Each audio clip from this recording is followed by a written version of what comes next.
Les téléspectateurs du Trésor de TF1 connaissent bien Dominique Lagrousse sans père. Fidèle acolyte de Jean-Pierre Pernaut pendant près de 20 ans, la journaliste de bientôt 49 ans a toujours brillé par son éternel sourire. Pourtant, le Jolie Brune a vécu un drame en 2019, lorsque son mari Claude Sampère est décédé des suites de son cancer des poumons, à l'âge de 55 ans.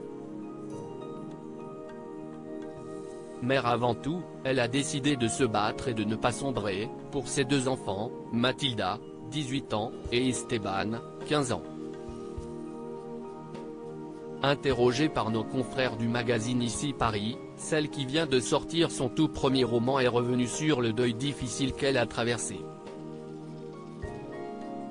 Mais depuis peu, elle a retrouvé l'amour dans les bras d'un autre homme dont elle préfère taire l'identité. Loin de culpabiliser, elle avoue avoir eu le besoin viscéral d'Aimer à nouveau. C'était une nécessité. Je ne peux pas vivre sans aimer et être aimé. Sans amour, je me serais flétrie et ne serais devenue qu'une mère, ce qui est déjà énorme. Mais je pense que mes enfants ne me voulaient pas uniquement dans ce rôle.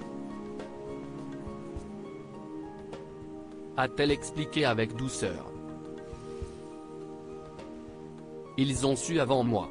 En effet, si Dominique Lagrousse sans père a finalement décidé de lâcher prise et de se laisser une autre chance de tomber amoureuse, si est-il aussi grâce à ses enfants.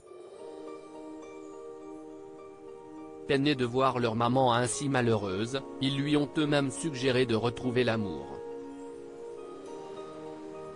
Ils ont su avant moi qu'en me sentant vivante et heureuse, ils le seraient aussi. Et ils m'ont demandé de refaire ma vie. A-t-elle confié non sans émotion.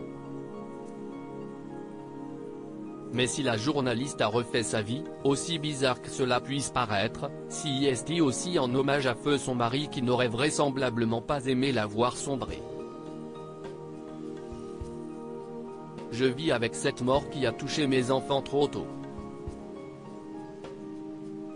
Mais je ne veux pas qu'elle gagne.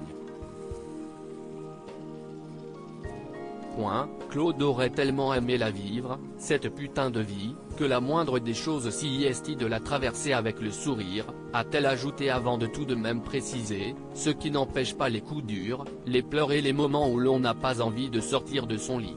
Une belle leçon de résilience.